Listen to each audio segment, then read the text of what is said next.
my name is Juan Landano and welcome back to another video. Today's topic is the mindset of a successful photographer. So let's get started. So there are many parallels in life to photography and other things we do, like other endeavors, whether it be painting, entrepreneurship, starting your own business, being successful.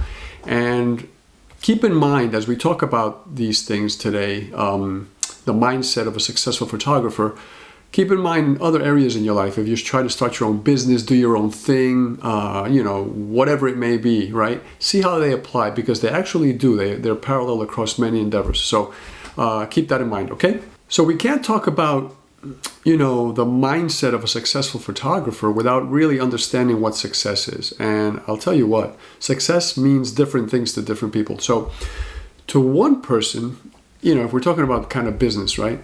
To one person, and in photography or whatever hobby we choose, that might be an extra $500 a month, right? Something to supplement their income. They like what they do for a living and they want just an additional income, so they use their hobby for that. And that might be success. Cha-ching, that's all they want.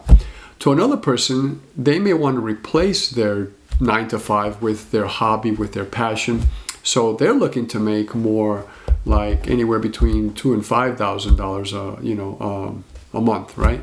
Other folks have already left their 9-to-5. They're already doing stuff like this, right? And they may be already making $5,000 a month, $5,000, and maybe they're trying to double that, right? They're trying to get to 10,000. Maybe that's going to define their success. So my point here is, and I think you get it, success is different for everybody, right? And we're just talking about this. If you're talking about, for example, people that want to lose weight, people that want to gain weight, people that want to be better partners in their relationship, better parents, success is so many different things. And you can want to be successful in many different areas. You may want to be a better parent and a better partner and a better entrepreneur, right? So you got three things you're working on. So we're going to be working strictly on photography today. But adding to that, whole thing about success, right? Some people in photography, they're trying to just be better known. They're trying to get their name out there. Other people are trying to shoot a different style. They just haven't been able to get into a different style of shooting. Their photography is very even lit, and they're trying to get more contrasty, more shadows, or vice versa, right? They shoot with one or two lights and harsh shadows, and they're trying to get that even lighting look, and they just haven't learned how to do it yet, or maybe they don't have the right equipment. So that's being successful for them, right? Getting into another, genre, right? Maybe to some it's shooting with specific gear.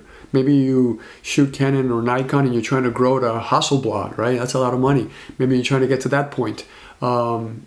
It's just so many things, right? Or maybe you're just trying to enter another market, right, of photography. So maybe you're trying to get into shooting race cars or shooting, you can shoot so many different things, right? That's the beauty of photography. But the whole point is, sit down. You can even pause the video if you want. Sit down, think about what does success mean to you, and just write it. You need to write it down. You need to, because like I said, you might have a few things that you're trying to be better at or great at. So just write them down. That's important. You can watch this video and go back and do it later, but feel free to pause it. Write down, what does success mean to you in photography specifically, because that's our topic, right? So this leads us to the next step. Once we realize what success means to us, we need to have a plan, right? We need to start writing some things down. So let's see what that looks like. As an example, say you want to be a photographer at schools. You want to take the elementary and middle school and high school in your town, and you want to dominate. You want to be the photographer, right? You want everybody else out of there. You want to take that job, right? So you're going to have to do a few things, right? So for one, you're going to need probably to set up a business, right? So you may go into your Secretary of State for your state and open up a business, right? It's going to cost you about $100 and change. Create a business for yourself, an LLC, whatever it is. Get some guidance. You can look it up on YouTube or talk to an attorney or an accountant. That's what I meant. So just get some advice, right? What's the best thing for you, depending on what you want to do, right? Many people just start with an LLC just to get it out there, right? Then you want to apply for an EIN, right? An employee identification number. So you need a business to get that. So that's your second step, right? Once you have an EIN, your employee identification number, you want to then go to the bank and open up a bank account for your business. You want to keep your business and your personal separate, right? Because when it comes time to do taxes, you don't want to be looking through receipts and trying to figure out, oh, this was my rent and this was my business, and it gets too complicated. Have a different account where money comes out of to buy your equipment and where money comes into when you sell stuff, right? When you sell photography, when you sell your work, right? Your labor, your shoots and stuff like that. Also, you're going to need a list of the things that you need for gear, right? What kind of camera equipment do I need, right? What camera do I need? What lenses do I need to do what I'm looking to do? Everybody's going to be different depending on what you need, right? What software do you need? Do I need an editing software, right? Am I going to be editing photos? Am I going to be editing video too? Well, then you're going to need that. Do you need stock photography, video, and music for your videos? Absolutely, then you better think about that. There are so many things, right? This is what you have to research, right? Are you going to vlog? Are you going to give online classes? Do you need equipment for vlogging? A backdrop, some lights. Just make a list, right? That's very important of the things that you need. A PC. Do I have a PC that's good enough to store, has enough memory to store all my images and videos? And does it have a good video card, right? So I can edit my videos. And just keep in mind, when you're making a list and you're doing all this stuff, the time frame is very important. If you just leave it open-ended, you'll get to it when you have time, right? I found an hour today. Next week, I found another half hour. If you put it down on paper and say, with a time frame, right? Like Microsoft Project, if you know how to use that and you have it. If not, it's okay. You can use an Excel spreadsheet. And if you don't have that, write it down on paper, right? I do that many times. And the other thing I do is I have a friend and we keep each other accountable, right? We call each other once every couple of weeks and I'll say, how are you doing with, because I wrote down what it is she was trying to do for the next couple of weeks. And I'll ask her, did you do this? Did you talk to the accountant? Did you talk to the lawyer? And then she'll say, hey, Juan, did you buy those lights you needed? Did you, buy that camera? So we keep checking each other so that we don't forget, right? Because you feel a little more pressured when I've already told her 2 calls in a row, no, I haven't gotten to that yet. No, I haven't gotten to that yet. It starts to feel stupid, right? So I make an effort to be able to give progress the next time because you don't want to lie, right? That's not the point. You want to do this, so it can help you. And then there's advertising, marketing, right? You have to figure out, put that in your list. What are you going to do? Are you going to send out flyers? Are you going to do it online? Are you going to do both? If you're going to send out flyers, go to the post office, ask them what the options are. Because the first time I did it, I didn't ask anybody. I put stamps on 1,000 flyers. It cost me an arm and a leg. And then I had to do all this research to make stickers and print stickers. And then I went to the post office and they said, oh, we would have done all that for you and it would have cost you half the price. Nice. It's good to know. So ask, okay? One of the things you're going to ask yourself when you're coming up with this list is, how much do I charge? Am I ready to charge? It's another question, right?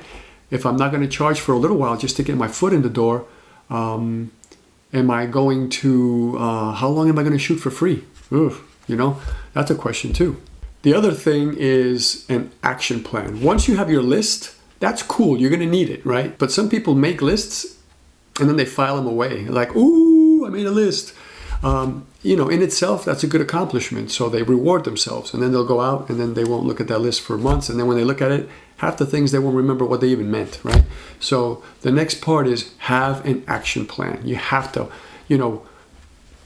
act on whatever you come up with, right? So have a friend that's going to hold you accountable, a spouse, any relative. If not, that's fine. Keep your list open on your desk, next to your, your bed, on your bedstand, on your nightstand, whatever it is. Look at it every day, and go, oh my gosh, I need to do this, and start jotting down. The whole thing about if you can only do 15 minutes a day, it's better than nothing, right? If you do 15 minutes a day, guess what? At the end of the month, you would have done a whole boatload of time worth your project, right? Investing in your project. So you want to do that. And if you don't have 15 minutes, because I know some days get crazy, then try to do a half hour the next day or an hour. Those days that you do have time, sit down for 3 or 4 hours like Saturdays and Sundays, right? But you gotta act on your stuff, okay? The other thing is start consuming knowledge like a sponge. You gotta start reading. I mean, some people say, I don't like to read. I don't have time to read. Videos, audiobooks. There are so many options these days, right? There's like no excuse. You can go to the library. There are audiobooks in the library for free. That's awesome. I didn't even realize that. One day I went to the library with my daughter, and I asked, just out of, do you have any audiobooks by any chance? Oh yeah. And they had tons of audiobooks on like personal growth, things that I love to read about. I was like, oh my gosh, I can't believe I've been buying all this. And they had so many of them there. I rented a few out, listened to them, and returned them. Oh, what a beautiful option, right? So there's stuff like that you can work with. You can join photo groups, right? There's here nearby Alpharetta, Georgia. There's a photography group. They're all over the place, right? If you're interested in getting some knowledge that way, people that have experience, people that like doing little trips to the city and to the mountains, and some people, if you have a motorcycle, they go on their bikes and they shoot landscapes, and oh my gosh. So do that. Join, sign up to a magazine, right? You like a photography magazine? Sign up. There's nothing wrong with that. You get it monthly. Yeah, I know they have a lot of, propaganda and stuff like that. But at the same time, you get great articles, and you get, even the propaganda is good because you get to see, oh, look at that, a new tripod, right? And I don't even have a tripod. Maybe this is going to be a good tripod for me, right? You can start doing a little research when you see some cool new products. It kind of keeps you up to date, right? Those magazines are good. When I go to the bookstore, I'll have a cup of coffee and I'll get a few magazines, and there's always a photography magazine in there because I get to see the latest equipment and stuff like that. So. And of course, attend trade shows if you can. I mean, if you happen to live in the, Las Vegas area, that's wonderful because a lot of them are there. But they're all over the place, right? If you have a trade show coming to your town or nearby, you only have to travel a couple hours. Try to attend those. Those are fantastic. You get to play with the equipment, hold it. You get to see all that stuff live, right? So this next one, I shouldn't really have to say, but I will. Shoot in manual mode, If you're graduating to that point where you're actually trying to be a successful photographer and you're trying to adopt the mindset of a successful photographer, shoot in manual mode. Now, we talked in the beginning, how does all this tie into business? With the stuff that we've talked about, right? Having a list, coming up with a nice plan, carrying out your plan, right? Always learning, keep yourself consume information, consume knowledge, talk to people that are in your field, ask questions, get with other photographers and say, hey, what do you do in this situation? That applies to anything, to open up a business, to paint a wonderful, painting with watercolors or whatever you choose to do, right? Chalk, I mean, anything you decide to do, charcoal, whatever. I can't think of, if you want to be a great dentist, right? These are the things you have to constantly do. Make plans. What are your next steps? Continuously learn, right? So I want you to keep all that in mind as we move along. But shooting in manual mode, how does that fit in? Well, it fits into learning your trade, right? To shoot in manual mode, you have to understand your camera. You have to know what you're doing. And if you're going to be a great dentist, you have to know what you're doing. And for that, you have to take exams. But after that, you can become stagnant, right? Stale if you don't continuously learn, right? What's the new equipment coming out, the new tools, the new processes? You want to be a great painter. What are the new, techniques, right? The new brushes. You got to constantly learn. And that takes us to the next point, which is manual mode, right? If you're going to be a great photographer, you need to learn how to shoot in manual mode. Why?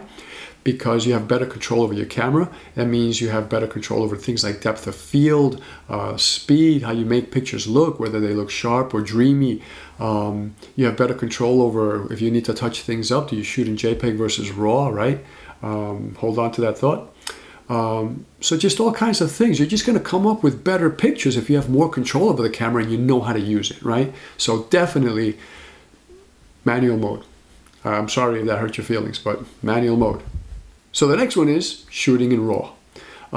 Some people don't like it because it takes up more memory, because it's more difficult to work with and touch up. But you got to shoot in RAW.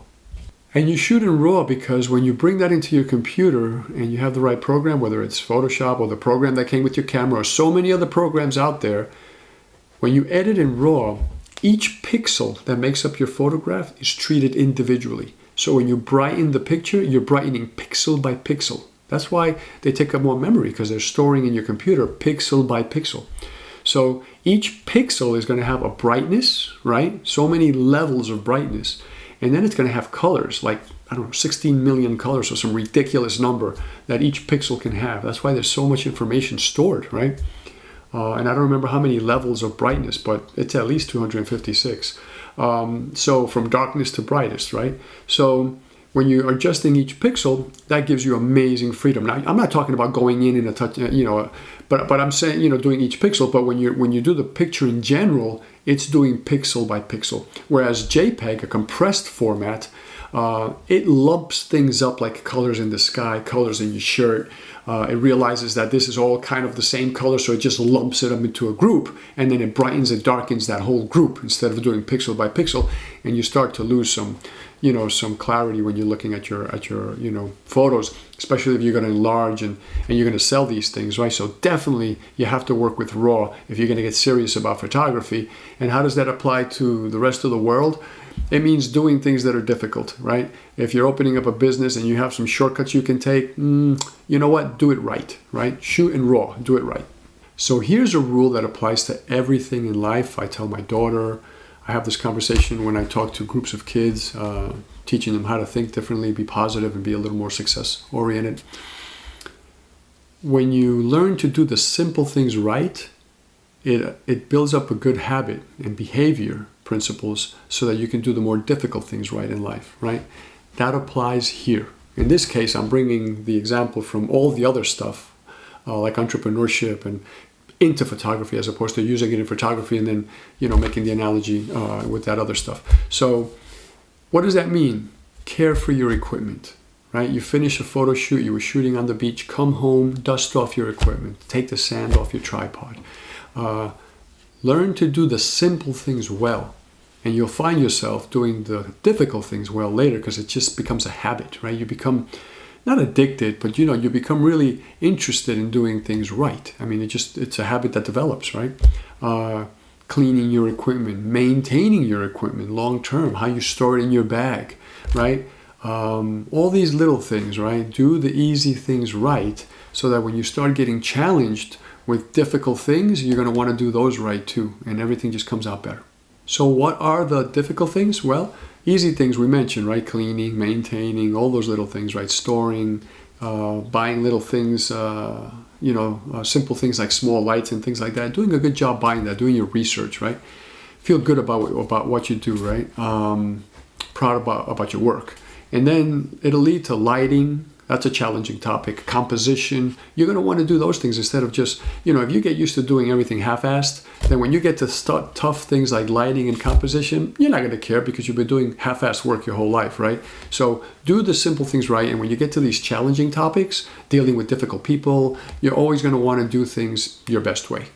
And another one, of course, is editing, right? If you're editing pictures or video, if you've been doing shitty work when it's, for easy things like, how you treat your equipment and how you take simple pictures, when you get to these difficult topics, including editing, you're just going to take some shortcuts and do whatever gets you by, right? Instead of putting some nice music on, lighting a candle, why not?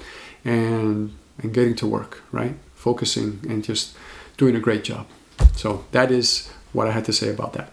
So here's a really important one. Growing or learning people skills, right? If you're not, and you recognize you're not a people person, then you have to develop those skills, right? You have to develop them if you don't have them, right? And how do you do that? Read a couple of books. I mean, the books are out there. Unfortunately, that's what it's going to take. Or do an audiobook. Get out more, right? Mingle. Go to parties. If you happen to be alone and you actually know a lot of people because you work with a lot of people in the office or at school, start having your own parties and start inviting people over. Hey, what's the occasion? Nothing. I just feel like having you guys over. It's nice to have you over. Start developing those people skills, because let me tell you something that I've learned in my 9-to-5 world. There are people, especially like senior management, there are people that actually care, and you can tell who they are. And there are people that pretend they care, and you can also tell who they are, right? They think they're slick, and they think they're getting by with their little pretentious attitude. They think that people don't notice. We all notice, and we all know who they are, and we actually talk about them because it's ridiculous, right? You know who the people are that don't give a crap, and you know who the people are that give a crap. If this is going to be a business where you're working with people, where you're giving your customer a result, right? Whether it's something you did for them or it's something you did on your own and you're selling on your website, when you start dealing with people, you have to care. Don't pretend to care. Develop a genuine kindness about you, about how you treat people, about wanting to give them, more than they pay for, right? Develop that genuineness.